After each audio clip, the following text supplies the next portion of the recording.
Good morning, dear students of class 9. In continuing the same topic, pendulum, last time we discussed how to calculate oscillations, how to calculate time period, how to calculate frequency, relation between time period and frequency. और हमने ये भी देखा था कि in order to calculate time period, one method is that we record the total time taken on a stopwatch. say by 40 oscillations, large oscillations, तो उसको divide करके आप एक ऑसिलेशन का टाइम पीरियड निकालोगे. Now these are something which we use in our pendulum clock at home. Pendulum clock जो होती है उसका टाइम पीरियड जो है आपने नोट किया होगा, जो पेंडुलम स्विंग करता है तो वो 1 सेकेंड लेता है from one extreme position to another and then 1 second back towards starting position.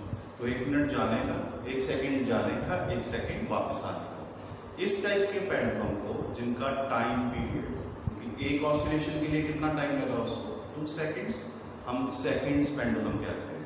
हमने स्पेशल नाम दे रखा है. We will come back to it. ठीक है, ओके. तो the pendulum which has time period equal to 2 seconds is called seconds pendulum. Now we perform some experiment to calculate time period. एक तो वो मेथड है ऑसिलेशंस वाला कि आप ऑसिलेशंस काउंट कीजिए कितने टाइम में हुई, इनको डिवाइड कीजिए, टाइम पीरियड निकालिए. उसी की हेल्प से हमने एक चार्ट बना के डिफरेंट लेंथ को इंक्रीज डिक्रीज करके हमने एक वैल्यू बनाने की कोशिश की. उसमें हमने देखा, और ये मैंने एक वीडियो में अपने लास्ट में एक्सप्लेन किया हुआ है, for detail information you can watch that video.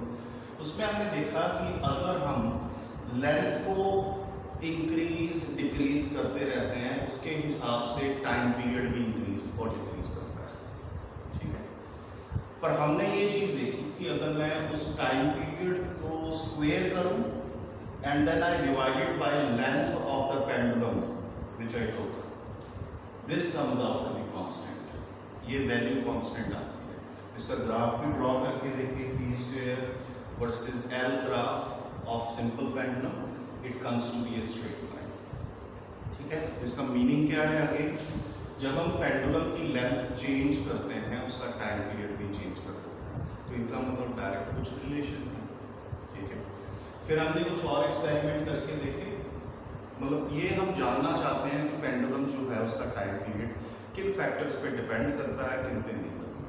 ठीक है, तो then we experimented more and we saw that these are few factors on which time period does not depend. हमने इस बॉब का मास चेंज करके देखा.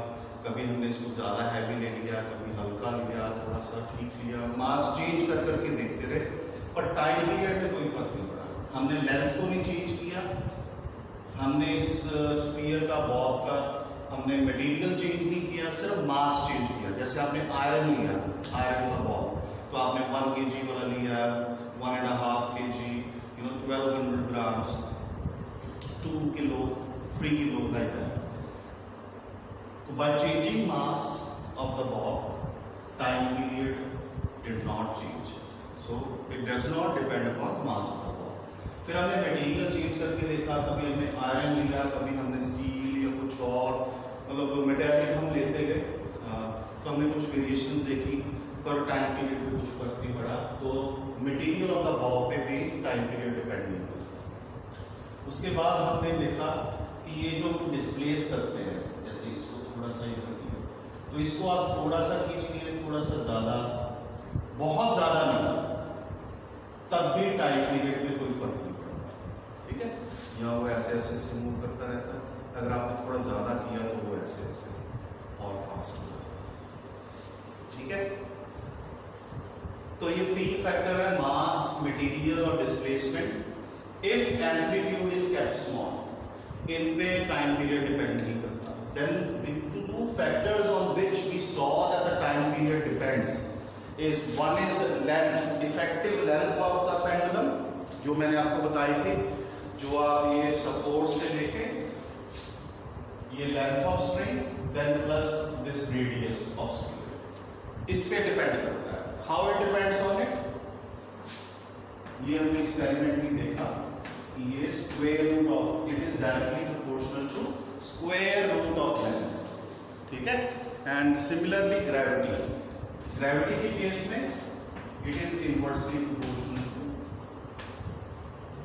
स्क्वायर रूट ऑफ ग्रेविटी, ठीक है। अब इसका मतलब क्या है? इसका मतलब ये है कि अगर आपके पास एक पेंडुलम है, आप उसकी लेंथ को अगर 4 टाइम्स कर देंगे तो 4 का square root 2 time period double हो जाएगा, ठीक है। अब डबल टाइम पीरियड होने का मतलब क्या है कि टाइम पीरियड बढ़ जाएगा। टाइम पीरियड बढ़ जाएगा दैट मीन्स पेंडुलम स्लोली चलेगा। अगर टाइम पीरियड बढ़ जाएगा, पेंडुलम स्लोली चलेगा, दैट मीन्स कि जो समय है हमें सही नहीं दिखेगा, पीछे रह जाएगा, ठीक है। इसको बोलते हैं स्लो हो जाना आपकी पेंडुलम क्लॉक का। अगर हम लेंथ को 1/4 करते हैं, 1/4 लेंथ को, तो टाइम पीरियड आपका 1/2 हाफ हो जाएगा। दैट मीन्स पेंडुलम की क्लॉक फास्ट चलेगी और वो आगे निकल जाएगी, ठीक है। तो इसको हम कहते हैं गेनिंग टाइम या मूविंग स्लोली, लूजिंग टाइम और गेनिंग टाइम, ठीक है। फिर ग्रेविटी एट अ प्लेस, अगर कहीं पे ग्रेविटी ज्यादा होगी टाइम पीरियड कम आएगा, because they are inversely proportional to square root. तो more the gravity less the time period, that means pendulum is going faster, ठीक है। and if gravity is decreased, like moon पे जाके gravity decrease हो जाती है तो time period increase हो जाएगा, then the time will pass slowly, वहां पे slowly time pass होगा। अगर आपको बोलेंगे 1 घंटा आपने पढ़ना है तो मून पे आपको वो 1 घंटा 4 घंटे 6 घंटे के बराबर लगेगा। तो यहाँ पे ठीक है, अर्थ पे फास्ट हो जाएगा, ठीक है। तो ये तो फैक्टर्स हैं जिन पे ऐसे डिपेंड करता है। अगर आपको कहते हैं, जैसे मैंने कहा, इसका अगर फॉर्मूला देखें तो फॉर्मूला हमने मिक्स करके ऐसा फॉर्मूला बना to calculate time period of pendulum.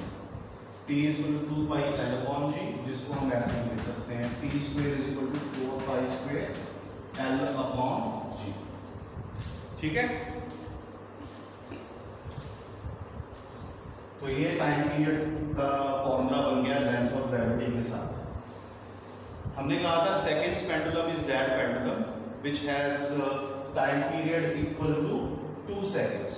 तो अगर हम सेकंड पेंडुलम लेते हैं जिसका टाइम पीरियड 2 सेकंड्स है, तो ये 2 का स्क्वायर हो गया, यहाँ पे 4 pi square L upon G की वैल्यू 9.8, ठीक है। पाई की वैल्यू होती है 3.14। आप इसको सॉल्व करेंगे तो आपकी L की वैल्यू 0.992 मीटर आ जाएगी, which is approximately taken as 1 metre. तो सेकंड्स पेंडुलम में ये क्वेश्चन इंपॉर्टेंट भी है कि सेकंड्स पेंडुलम की जो इफेक्टिव लेंथ ऑफ पेंडुलम है वो कितनी होती है। So this is the way we calculate. We use formula T is equal to 2 pi root L upon G। T square is equal to 4 pi square L upon G, इसको ऐसे भी लिख सकते हैं। टाइम पीरियड सेकंड्स पेंडुलम का 2 seconds होता है, तो T की जगह 2 आ गया, 2 का square is equal to 4 pi square L over G की वैल्यू 9.8, G की वैल्यू 9.8, ठीक है। तो आप इसमें वैल्यू पुट कर दीजिए और आपके पास L जो है अप्रॉक्सीमेटली 1 मीटर नहीं तो प्रिसाइजली 0.997 करके आपके पास आ जाएगी, ठीक है। तो please make a note of it. These are the factors on which time period depends. We will try and solve some more numerical problems for you next video class, which is tomorrow. Come up with doubts in case you have anyone. Thank you.